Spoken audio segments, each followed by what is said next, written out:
আসসালামু আলাইকুম। আজকে আমি কথা বলবো আমাদের হাত এবং পায়ের তালু ঘামা নিয়ে এবং এর প্রতিকার নিয়ে। Let's start it.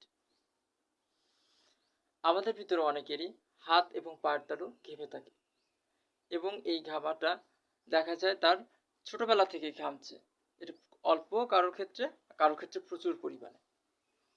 দেখা যায় সে কিছু লিখতে গেলে কলম ভিজে যাচ্ছে, খাতা ভিজে যাচ্ছে, কিছু ধরতে গেলে সেটা ভিজে যাচ্ছে, স্লিপ করছে, হাতে টাকা রাখলে টাকাটা ভিজে যাচ্ছে, কোনো জিনিস ভারী জিনিস সে তুলতে পারছে না, কিংবা কোনো একটা স্যান্ডেল, সুন্দর একটা স্যান্ডেল কিংবা জুতা সে ব্যবহার করতে পারছে না, কিংবা করেও সে শান্তি পাচ্ছে না।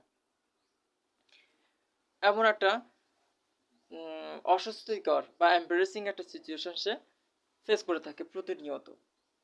কিন্তু তার এই এমব্রেসিং এবং অস্বস্তিকর এই সিচুয়েশনগুলো, অবস্থাগুলো যত দিন বাড়ে ততই বাড়তে থাকে।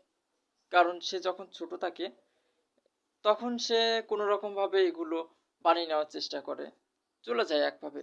কিন্তু যখন দিন বাড়তে থাকে তখন তার সমস্যাগুলো আর প্রকট হতে থাকে। কারণ তার জ্ঞান, বুদ্ধি, বিবেক, তার বাইরে চলাফেরা, তার বন্ধু বান্ধব, তার কাজকর্ম সবকিছু প্রশ্বাস হতে থাকে তখন।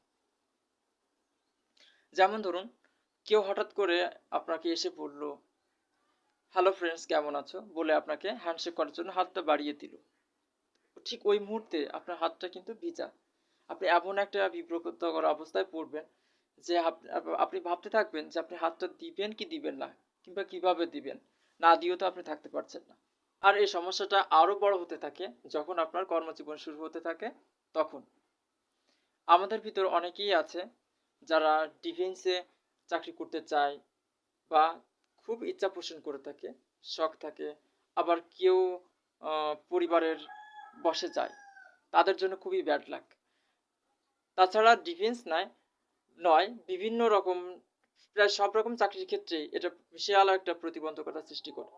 যেমন আপনি কোনো একটা প্রতিষ্ঠানে চাকরি করছেন, সেটা কর্পোরেট হোক আর কিংবা গভর্নমেন্ট হোক, খুবই সেন্সিটিভ কোনো জিনিসপত্র থাকে, যেমন খাতা কলম, কিংবা কোনো ডকুমেন্টস কিংবা কোনো ইলেকট্রনিক ডিভাইস, যেগুলোতে আপনি হাত দিতে পারছেন না। হাত দিলে সেটা চিপচিপে হয়ে যাচ্ছে, কিংবা আপনার হাতের যে ফিঙ্গার যে প্রিন্ট আছে সেটা পড়ে যাচ্ছে, আপনার হাতের ময়লার যে ছোপটা আছে সে ছোপটা পড়ে যে জিনিসটা ডিসকালার হয়ে যাচ্ছে,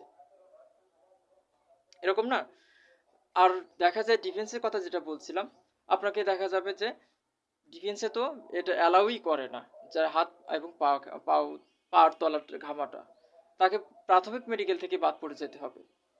তাহলে কি এর কোনো প্রতিকার নেই? নিশ্চয়ই এর প্রতিকার আছে। আর তার জন্য আমি আপনাদের সাজেস্ট করব dry care spray. Dry care স্প্রেটা এমন একটা স্প্রে যেটা ওয়াইনমেন্ট, যেটা আপনি হাতের এবং পায়ের তালুতে স্প্রে করলে এর যে উপাদান আছে সেই উপাদানগুলো আপনার ঘাম সৃষ্টির যে কারণ, সে কারণটাকে কমিয়ে এনে আপনার ঘামটাকে কমিয়ে ফেলবে এবং আপনার হাত এবং পায়ের তালুকে শুষ্ক এবং ড্রাই করবে। তাই আপনি এটা নিঃসন্দেহে ব্যবহার করতে পারেন। এটা বাহ্যিক ব্যবহারের ক্ষেত্রে শুধুমাত্র। এটা আপনাকে খেতেও হচ্ছে না। এটা শুধুমাত্র রাতে ব্যবহার করতে হবে। রাতে একবারই আপনি যখন ঘুমাবেন তার আগে এটা হাত এবং পা খুব ভালোভাবে ক্লিন করে স্প্রেটা করে শুকিয়ে আপনি জাস্ট ঘুমিয়ে যাবেন এবং সকালবেলায় খুব ভালোভাবে হাতটা ক্লিন করে বেরিয়ে পড়বেন। ব্যাস, আপনাকে আর সারাদিন এটা ব্যবহার করতে হবে না। কিছুদিন আপনি এটা ট্রাই করে দেখুন, দেখবেন আস্তে আস্তে আপনার এই ঘামাটা কমে যাবে এবং আপনি খুবই স্বাভাবিক একটা জীবনযাপন করতে পারবেন। ধন্যবাদ।